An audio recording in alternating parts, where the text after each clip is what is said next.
Hello, welcome to Beyond The Playbook. I'm Femi. Today is great. Today is absolutely beautiful.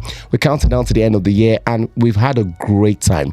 And we thought about what's the best way to talk about a great time. The AFCON is on, by the way, so we hope the Super Eagles go as far as they can and we're rooting for them to win. But what's the best way to get a Christmas gift other than getting ourselves an August visitor in the studio today? Not Kelvin Ekerite, he's here. We can see him. We're talking about no other than the experienced Annabelle Okweri, bracket AD, right? She's live right here with us today.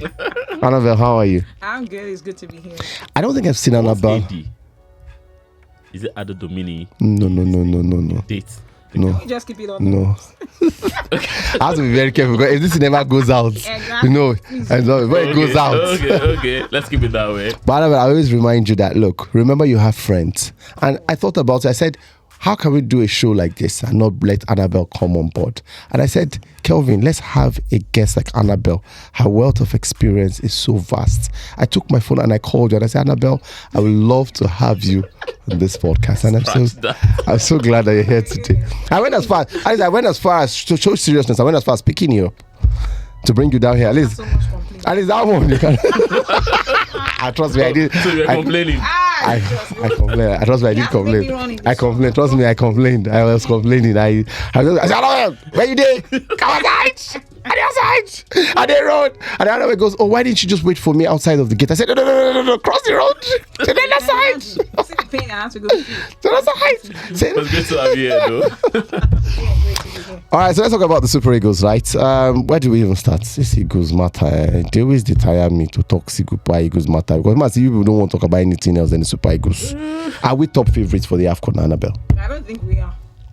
Looking at the precedents, I don't think we are. The fact that we didn't even qualify for the World Cup actually takes us out of that race. But who are the favorites? I think the favorites will be the hosts. Morocco, being that they've had a stellar performance so far in the World Cup qualifiers, and of course even in the AFCON itself, I think they're in a very good place. Internationally, they're well recognized, and I think they stand a chance. The African Footballer of the Year is from Morocco, based on how he has performed for both country and club.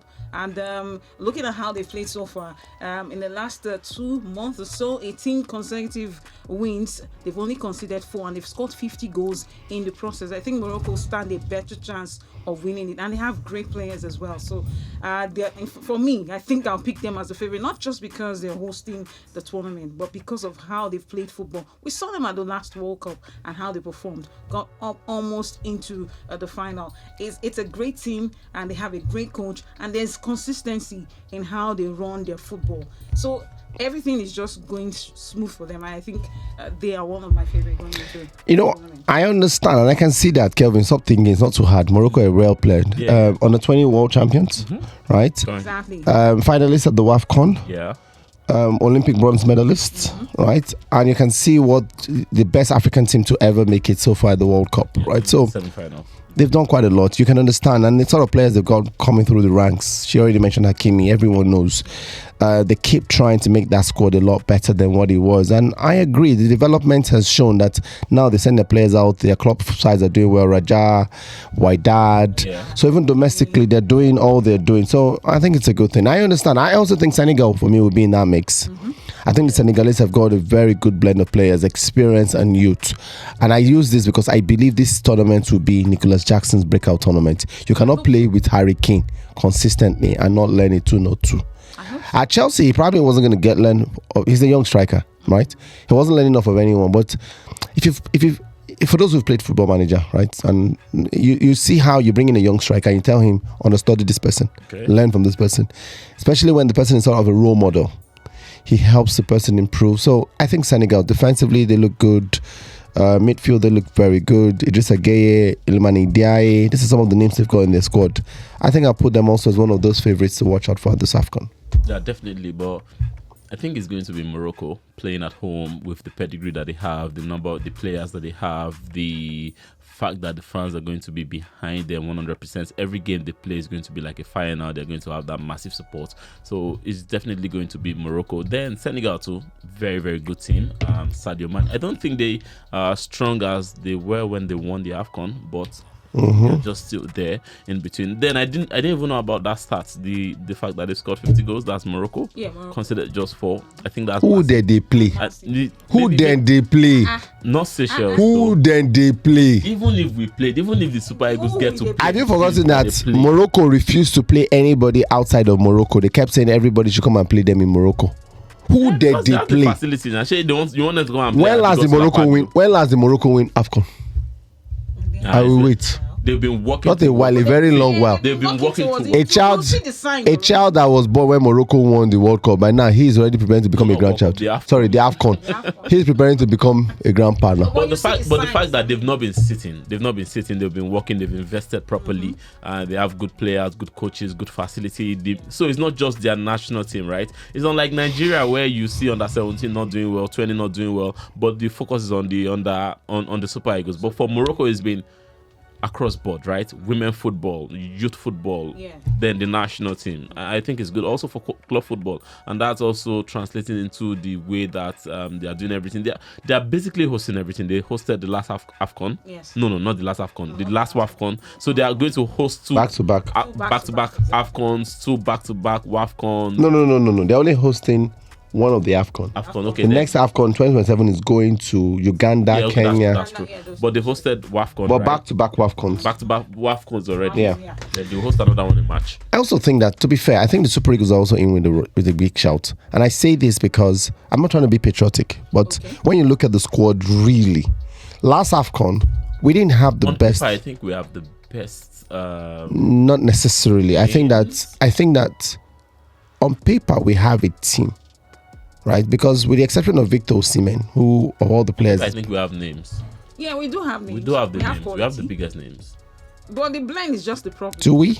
I feel ahead of Cote d'Ivoire, ahead of Morocco, ahead of Egypt. I think ahead of Egypt definitely. If you're looking at the players that we have, most of the players are from Mamouche, Salah. After that, and you want more than that. Exactly. You say ahead of me. You want more than I think Ivory Coast, yes.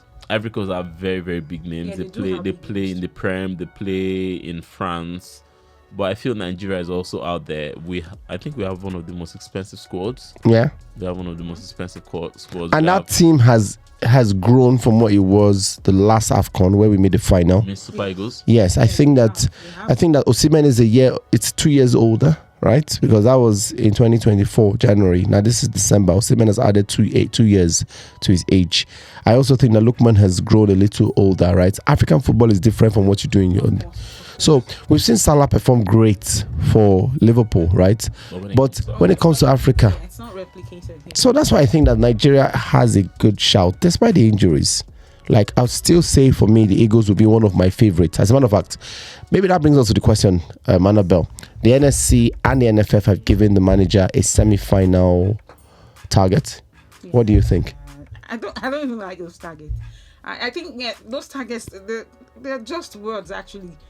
Definitely, we should be able to win it. And in fact, that should be the mandate that we go into this tournament and win it, based on the fact that the last AFCON, we got to the final. And because we didn't manage the game well, we lost to Cote d'Ivoire. I think that should be the mandate. The semi-final target, all these targets. That Cote d'Ivoire game, man. There's not if like, let's go and bring 94 team and wear them again and put them. We've always had issues managing games. We get to the crescendo and then we just cave, and that's the problem. Same way we played against the Congo and we go there. I think for AFCON, don't give us a semi-final target. Just tell us go there and win, bro. Go and win. A semi-final target will now make him feel okay. Well, we've gotten to the quarterfinal. Let's just try and get to the semi-final. I think that's realistic. I think that it doesn't push you further. I think that there are more teams. I think it's harder to win the AFCON now than it was before. Yes, it is. Because now you already mentioned Morocco. Yes, you mentioned Morocco. There's Algeria. Mm-hmm. There's Cote d'Ivoire. There's Senegal. There's Cameroon. There's South Africa. Remove Cameroon. There's South Africa. There's South Africa is also in the mix. South Africa, okay. Yes, South Africa is in the mix because they kept the same manager who's taking them round a few times. He went for the last African competition. South Africa has a team because most of the players play in South Africa. So, I think from the list, they have more players playing at home than those away. So we've mentioned six. The majority of their players play for South African teams. Mamelodi Sundowns and the Orlando Pirates. Yeah. So there's this. So we've mentioned 6 countries. And only 4 can be in the semi-final. So And there's the So of possibility those 6 countries, how many can we beat? I think we can beat South Africa. we go beat all of They them. are our wives. We go When it beat comes all to of them. Africa. When it comes to football, so We go beat all of them, So we should be able to including Cote I d'Ivoire. think we should be able to beat Cote d'Ivoire. We should be able to see on a good day. We should beat Cote d'Ivoire. We beat Cote d'Ivoire the last tournament. they- Remember? yeah. No, we should be. So I'm worried about Morocco. Of all the teams, I'm worried about. Cameroon, count those ones out. Cameroon, no. We go beat Morocco. We can beat. Not Africans. We go beat. We can beat Morocco. We can beat Morocco We because have Tunisia in our group, by the way. So Those ones we go beat them for group stage. We go beat them. Actually, those ones are rebuilding. You saw what they did to us in the second. That was Okoye's problem. That was Okoye's fault. That was the Guavon's fault. Guavon and Okoye. Exactly. Guavon was doing- Annabelle, there's a question we have here today. Everyone keeps talking about Victor Osimhen, right? And it seems as though every time we go to a tournament like this, any tournament we go to now, Osimhen is mentioned. But do you remember any tournament Osimhen has exceeded expectation? And if he has, does that sort of support the Super Eagles to going on to win this tournament? Well, okay, let's look at the World Cup qualifiers, for instance. I think that the few times he didn't play, we kind of struggled, which is not a good thing, though, for a team, because you can't build your team around one player. And then we saw that again against DR Congo. The moment Osimhen got injured and was taken out, it just looked like the team, their psychological prowess dropped. It wasn't as if they wouldn't have been able to beat DR Congo without Osimhen, but because it is like they now feel Osimhen has to be the man championing the team in front, then we can play. That was what I saw in that game. So he has been exceptional in the World Cup qualifiers, and what I like about Osimhen is his dedication. What he puts on the pitch of play. He might not score a lot of goals like he did at the AFCON, but then he disturbs a lot of the defense. He is a terror. Terror Muda. When it comes to Dennis taking the ball Dominguez. forward, it causes a lot of problems. So my worry now is how Shell is going to tinker this team. We need more balance. We can't just depend on Osimhen alone. Osimhen cannot do everything. We have a lot of strikers in the team. Why can't they step up? The likes of Aroko Dare, Ademola Lookman too, was nowhere to be found in the last couple of games we played in the World Cup qualifiers. Moses Simon is there, Chukwueze. We need all of them to step up. Victor Boniface has struggled in the team. That's why he's not even getting any look in to come into the national team at this point. So Osimhen, yes, he's been exceptional in the World Cup qualifiers, but then it wasn't enough to take us to the promised land. I don't think Boniface sent on at this period though. Bonnie no sent any. Exactly. So he's not even interested. so But we need our strikers to step up. But what do you Adam is say- here to be tested? But what do you say about the manager? Because if you say it's also down to the fault of the manager that Yes. we rely so much on Osimhen, Yes, right? So what does the manager do now? Because the burden of the World Cup qualifiers are off his shoulder. Okay. He's got a fresh new tournament. Tabula Rasa, you start again. You go and prosecute this. I know there are stories around him being old. Does that still help him prosecute this tournament without making excuses if he fails? That's another big issue that we need to address in Nigeria. I don't know. So for a lot of these coaches, maybe it's just the pedigree of wanting to coach a Nigerian team.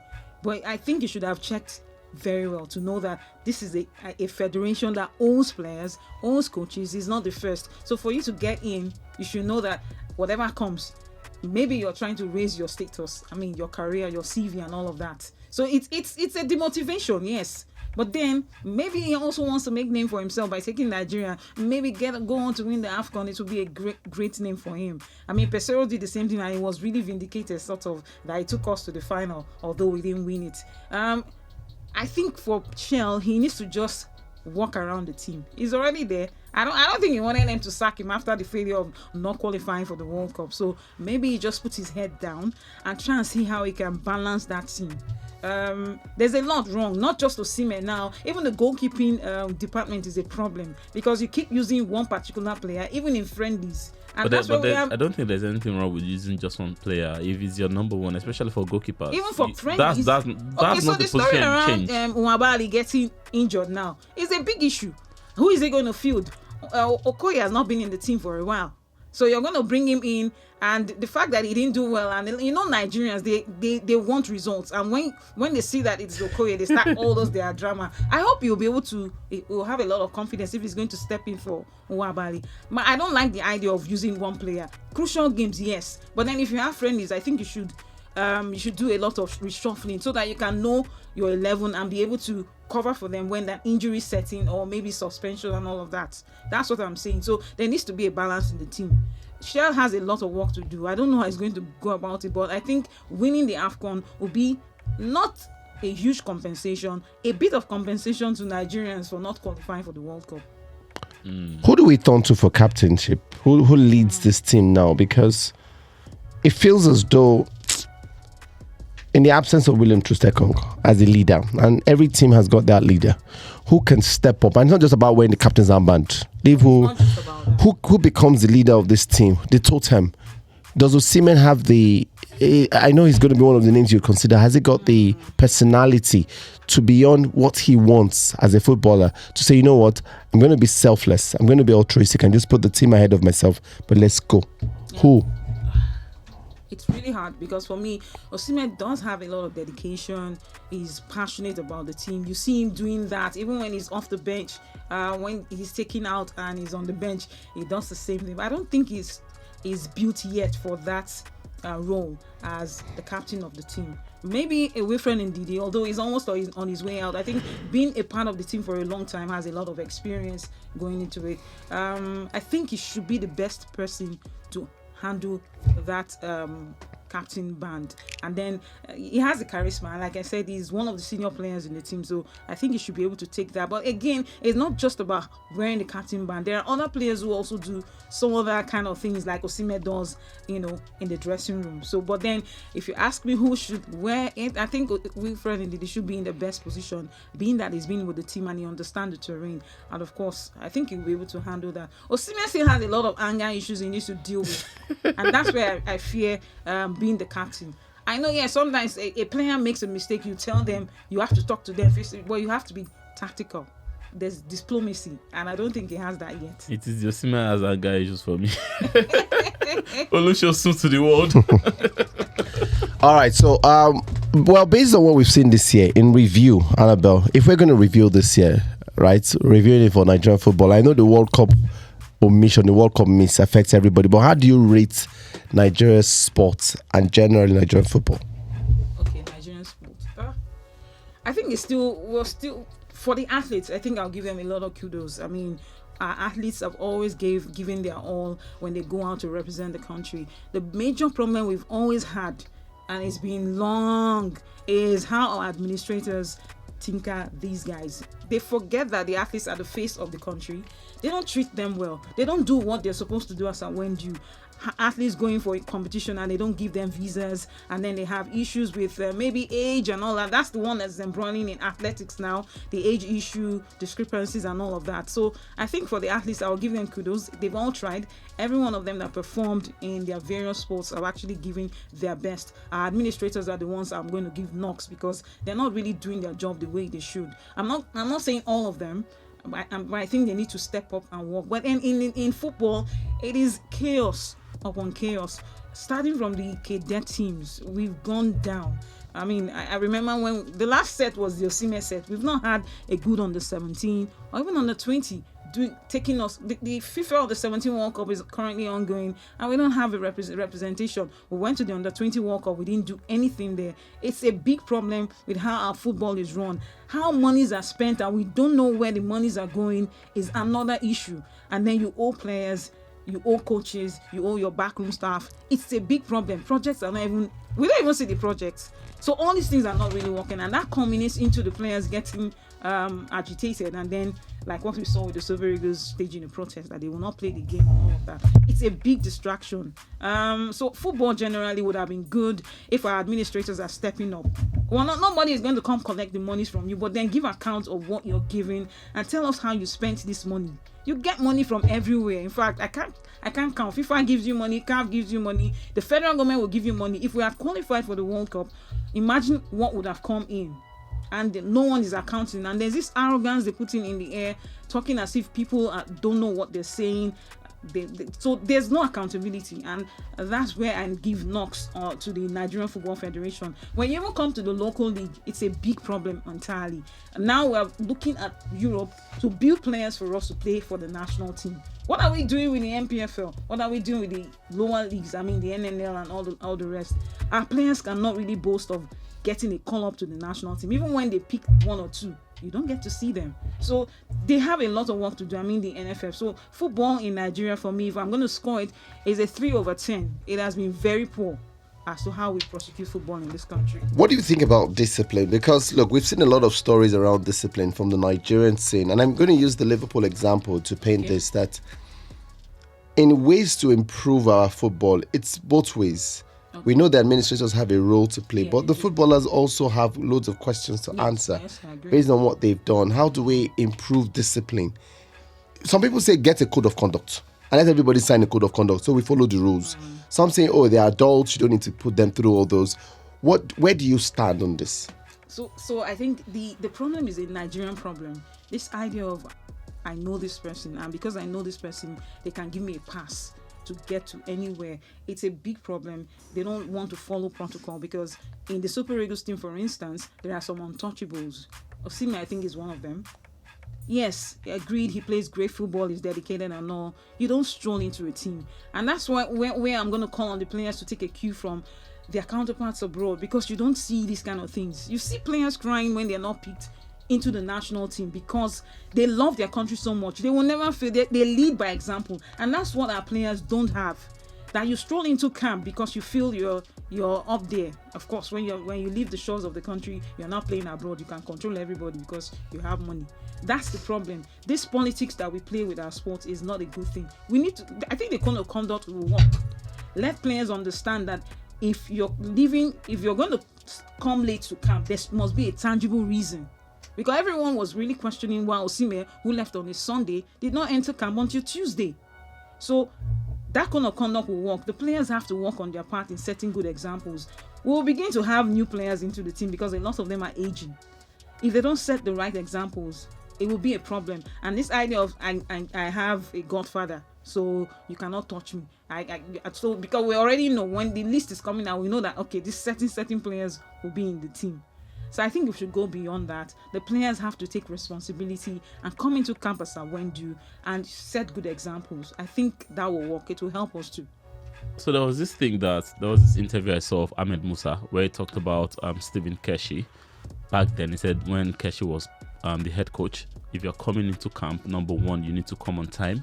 Yes. If you're not there on time, you automatically know you're not playing, no matter who you are. Then number two is the moment you're coming, your earring, your stud, take them out. Your rings, your chain, but just take them out. He wants to see you as plain as you are. Then, the way he talks to the players. And I think it also boils down to understanding the culture. If you have a coach that understands the culture, if you have a coach that has been there before. And I feel that, yes, Cristiano Ronaldo is a big name, but for example, if Ronaldo is playing, when Ronaldo was playing under Zinedine Zidane, you understand that this guy's been there, he's done that, he's won Ballon d'Or before, he's achieved a lot in football. You are a big player, but you also give him his respect. So when those players come to camp back then, when it was Stephen Keshi, this was the captain of the Super Eagles. This was someone that has won the trophy, AFCON for the Super Eagles. This was the player that captained Nigeria to their first World Cup. So there's that respect, there's that comes with that position, and anything he says you understand. But you probably look at other coaches that we've had. I'm not saying Eguavoen is not it, right? But he's not the Keshi. He's not it. He's not the Keshi. He's not it. Where's our Pep, right? I don't know him personally, so I'm not going to try to raid on his parade as a footballer. I think he was absolutely brilliant. Probably one of our most decorated footballers. But as a coach, I'm sorry. Eguavoen still begs to convince me. I think, was it 2006? We got bronze medal. Was it 6 or 8? Yeah. Right? AFCON. Took us to 2006. We said that squad wasn't good enough, which wasn't true because that squad was the second best thing we've had since the 90s squad. Right? Fast forward to 2021. You got the team again, took us to AFCON. Short period. We played very well in the group phase and then got knocked out to Tunisia. And we all said, okay, that was on that. Yes, we were like, okay, you know what? Okay, let's give you 2 games against Ghana. And when Eguavoen is trying to convince a footballer to go back to the pitch because he knows he's going to be slaughtered by angry birds, that's talking about Uzoho. I'm like, what? you need to be able to show, you need to give your footballers a mentality of steel that even when they go 1-0 down, game isn't over, we're going back, we're going to do what we need to do. Exactly. So I think that for me is that mental thing. Shell is still under scrutiny. I do believe that the results he's been able to post based on the circumstance we're in is good. Yeah. I was a bit disappointed with the DR Congo game because we cannot deny DR Congo, if anybody was to win based on what they played, is DR Congo. Of course. The only way we're going to win was if we get to that penalty. So we're playing for penalties. That's what it means. Exactly. But then when we go to the penalties, we had no answers because once it was bad. It was bad. It was actually totally So I'm hoping that the AFCON, he would readjust my thoughts about him. And then obviously, because I think the Eagles need a coach who can coach. Yes, a coach who can coach. We need somebody to look at the team and say, okay, I like what he did with Benjamin Fredericks. Look, you know what, Fredericks, I'm going to take a risk. I'm going to take a punt on you. Yes. I put you there. And I think that you can do a job at right back. I put you right back. I need to also see that in how our team plays. Okay, this is what Osimhen wants. I'm going to ensure that we get a winger who, if it's just one winger, we don't need two. Okay. That once this person gets it, Osimhen knows already that this person has the ball and starts running into the ball because he knows that once person gets to the byline, he's going to whip it in. That's what I want to see. I know you say the national team is not for coaching. Agreed. But I want to see you turn a Nigerian footballer around with our system of play. Passero was bad for many things. But one thing nobody can blame Passero was he took a team no one gave a chance to. To a final. As one of us, it was after we got to that final. Because the truth is, if we're not going to make that final of AFCON, if we got knocked out, say maybe second round or quarter final, it's okay. We'll complain, but we'll never expect. We will not feel so bad that we're losing to South Africa in the World Cup. Would have been like, we're not good before now. We're in South Africa. But we're all felt like, how could you not beat South Africa? Why would you lose to South Africa? South Africa even lost 3 points. That's why we are angry, because we think our team has grown since that AFCON. That now we're seeing that our team has not grown. It has just been patches of brilliance here. We now assume that's growth. But you know what? It's a crazy thing. Crazy things have happened. Any more questions for Annabelle? Annabelle, so are you about to ask her about AD again? No. Are you about to ask her about when she's going to start going about in her official vehicle? Not AD. With a driver. So this was this question. I kind of like pulled up the table for the AFCON. So I'm looking at the teams and okay. I was trying to sound smart, Kevin, in the show. Like I see you read more than I do. I was trying to sound. To me, right? I went to a good school. Huh? So I'm looking at this thing, right? South Africa. So I think South Africa are also a very good side. Do you think they have this chance? They do. They have a good coach too. I mean, the fact. So I'm a fan of homegrown talent, and I like what the South African league, the South African Football Federation is doing and ensuring that their league runs well. There's nothing wrong in having players coming from your league, and that's how they played us in the two-legged games in the World Cup qualifiers. Okay. And we couldn't even beat them. In fact, it was a plus for them because they had almost 80% of their players from the league, and it tells you how that, as in what replicates. So they're actually getting players from their local league into the national team. Same way you see for the likes of Egypt and then some other countries, which we are not. I'm not down. But why are we not talking about Egypt though? Is it because Salah is not at his best? Salah needs to know where he's going to play. When he knows where he's going to play, then Egypt will play. But the fact that Egypt, they also have a very good structure when it comes to. They do have a good structure, and the fact that Salah has not even won it should be a push for them. This is the last chance though. I guess. This is the last chance. Is it? It is. It should be. There's one in 2027. 2027. How old is he now? It's 33. 33 now. Yes. Then I think he will want to retire after the World Cup. Maybe not. Maybe so, not. So South Africa do have a shout. Based on the fact that they have a good blend, they play good football. I enjoy watching them, and they have a coach too who understands how they play. I think that's what we're lacking. Maybe with Eric Shell now, he's still, like Femi said, under probation. I think we'll get to see what he brings with the national team. Great to see. My dad look this Egypt team, Momo. This Egypt team know if you do anything. They're not solid. There's no solid nothing. The two big names you mentioned. We're talking about players. There are a few players on the African scene. Yeah. So there are guys from Pyramids. There's guys from National Bank of Egypt, Zamalek, Al Ali. Yes, there's experience there, but yeah. I think we have to go though, Femi. Trezeguet not plays for Al Ahly. Back at home. Yeah, that's not bad. He has sojourned now, so. Yeah, that's not bad. All right, okay. I was going to ask Annabelle that is there any plan for a coronation party, but there's no point. Let's forget about that. Let's be going. I don't trust all this. I don't trust Annabelle. Because I thought Annabelle used tie. When I was passing her compound, I kept looking for her driver and her official vehicle. Because I'm sure she should be somewhere around here. But all I had to do was, that's why I went to park across the road. So I'm able to use my eyes to see her a light. So she's coming in one lap. Yes, from the official vehicle with driver. But it'd be good to get you more time here, Annabelle. I think this is the first time we've been together since A long time. over 10 years, right? Yeah. Over 10 years. That long. Over 10 years, yeah.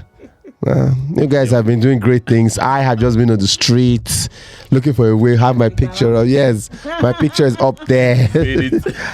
I'm not trying to level up to what you guys are doing, but it's all good. Compliments of the season to everyone watching.